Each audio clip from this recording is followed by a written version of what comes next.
Hi folks, Matt Easton here. So this morning I put up my video about proposing you ask me 5 questions, and I'll do this on a relatively regular basis. And this is really for things which I either don't have a huge amount to say about it, or it's something that I intend to make a video about in the future, a bigger video, and I can give a kind of stopgap short answer now. Or it might be things that I've not even thought of. I have to say, of course, I should have mentioned this in the first video, there are some things I just know nothing about. Now, some of the things you might ask me, I might go away and read a bit and come back with an opinion. Other things I might decide, you know, I just don't know anything about that, I'm not qualified to answer. So if you don't get an answer to your question, it might not be because it's not interesting enough or not worthy or whatever. It might simply be because I just don't have anything useful to say about that topic. But let's have a little look, and I'll pick out 5 just to kick off this whole kind of exercise and start these videos. When you see this video, if you put comments underneath, obviously you can talk about the things that I've been talking about, but equally you can put more questions underneath this video, and then it should kind of carry on like that. I hope that's kind of clear how I kind of see that should work. So let's have a look at, let's pick out 5 questions, and I'll give you some answers to them, hopefully. And these will be concise answers, they won't be big wordy answers. So, first question I'm going to address is from Alan E. And Alan E says, in Chinese and Japanese martial arts there is a tradition, historically accurate or not I don't know, where the masters of different styles would seek each other out to duel, solely to discover who was better. Did this happen in European martial arts? Well, that's a pretty easy question to answer. Yes, it did happen. I think it's just one of those things, it's just what humans do. If you've got humans who are, if you've got people, let's call them people, if you've got people who are passionate about their fighting system, at some point they're going to get competitive. Probably they're going to be competing for students, therefore resources. So it's only natural that this is going to happen, that that teachers, fencing teachers, are going to fight each other. And there's just loads of examples. And it's not only about seeking each other out to fight as well. Even if you look at the treatises, you can see that they're competitive in the treatises that they're writing. They're trying to make their treatises better than other people's treatises. And if you look in Manciolino, I believe it is, in Manciolino's introduction, prologue, he talks about masters who pin up the list of techniques that they can teach in their schools, and it was very clear that in 16th century Italy there were lots of fencing teachers and they were all in competition with each other. And when you read Manciolino or Marozzo's treatises, you can see that they're trying to show that they know the most, they're the best, and they can put the most stuff into a treatise. And that does shape the nature of the treatises as well to an extent. I think some of the treatises, and I think the Bolognese treatises are perhaps guilty of this, are partly about showing off the magnitude of their knowledge and expertise. So they're not necessarily about giving you an efficient manual, how to learn swordplay in 10 simple lessons or anything like that, not in a modern, you know, the modern kind of mindset of a manual. Instead, a lot of it's about showing off, about showing 20 different variations of what's essentially the same thing. But to answer the question, to give one example of of where masters did fight, if you look in Fiore de Liberi's prologue, he actually talks about this, and he says that he's had 5 duels because of other masters who were jealous of his teaching and he wouldn't share his knowledge with, and so he had to fight 5 duels with them. So yes, absolutely it happened in Europe, and I think even if you go through to the 19th century you can see it as well. Lucas K asks, would you rather have 1,000 swords of your choosing or 5 tanks of your choosing? That's actually surprisingly difficult. Assuming I had somewhere to keep all of these, either 1,000 swords or 5 tanks, I could probably just about house 1,000 swords, but I certainly couldn't house 5 tanks, not currently anyway.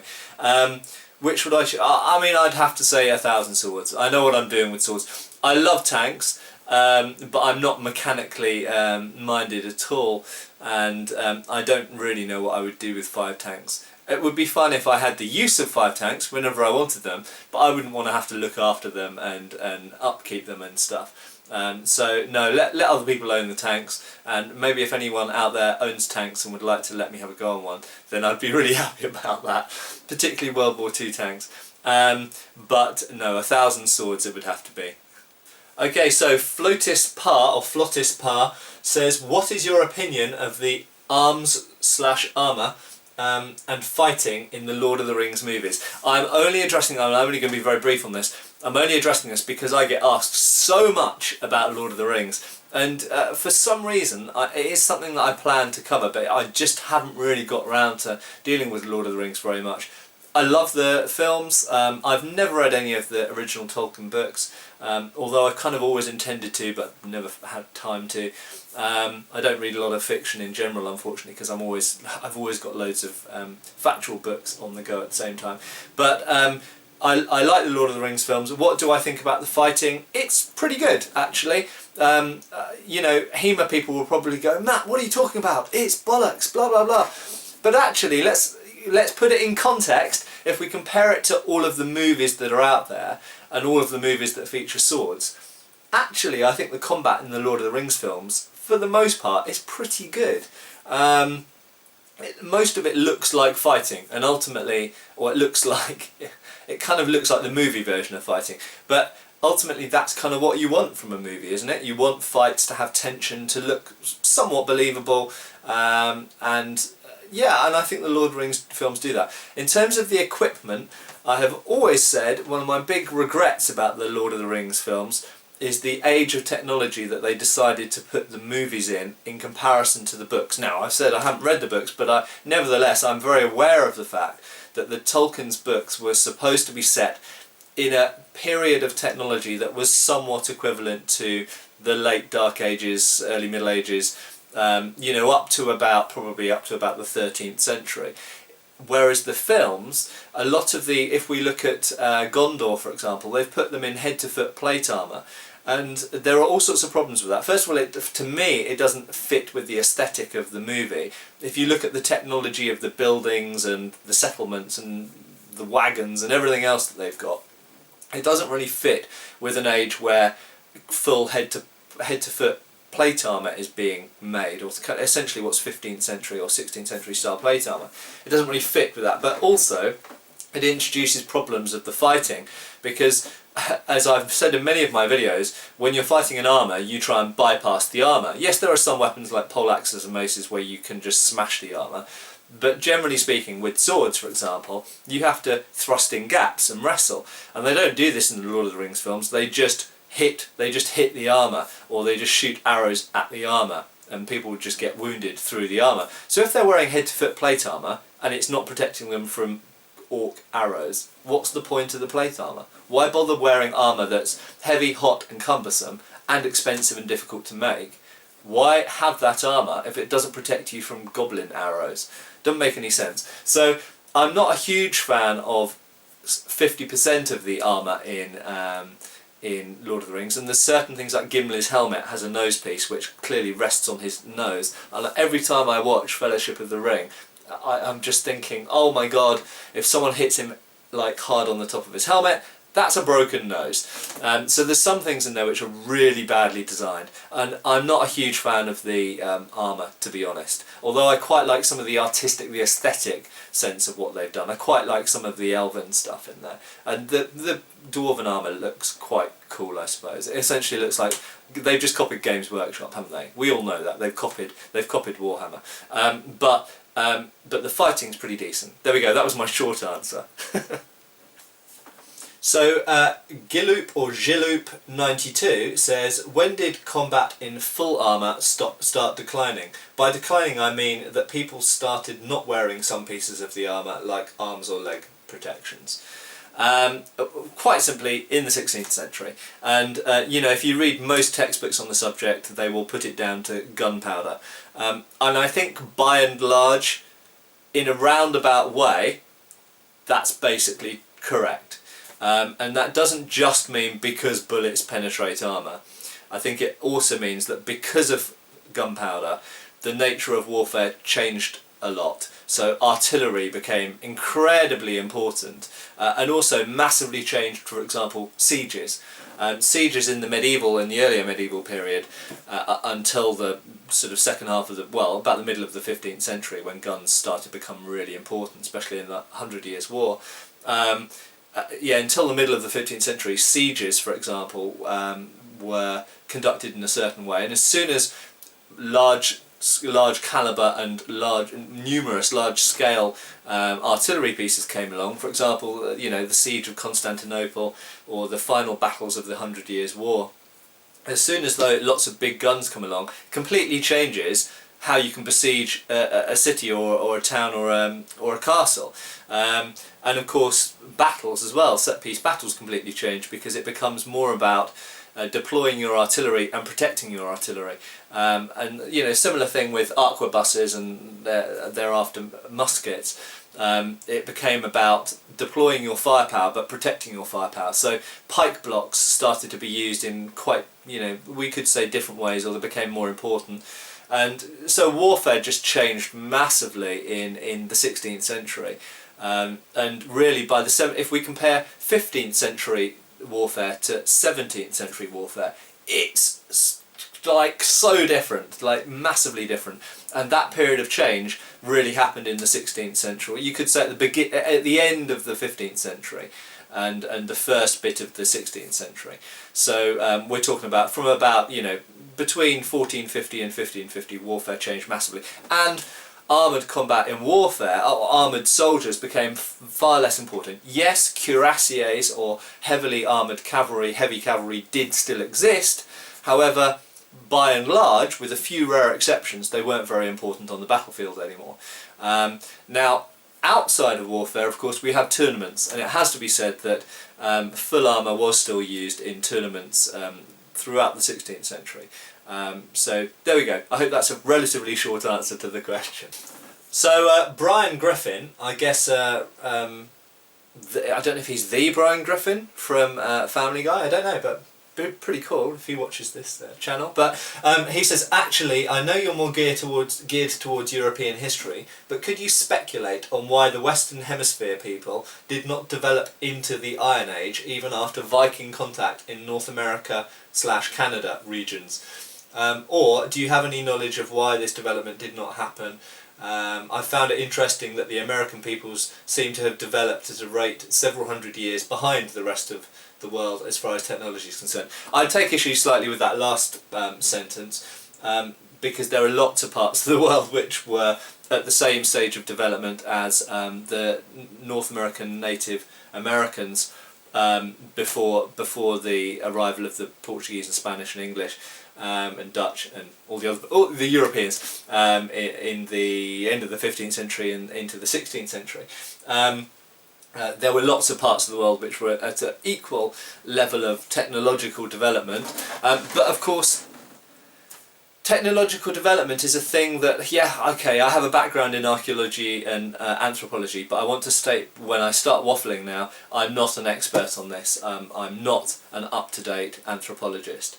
However, my basic view of it is that technological development is just one facet of culture, and there are lots of other ways of not measuring, but of assessing cultures. It could be language, for example. We know that there were a colossal number of different languages in North America, or at least dialects and languages in North America, so they were very developed in language and music and art and clothing technology, and how not to look at the Inuit, for example, how not to die in freezing conditions in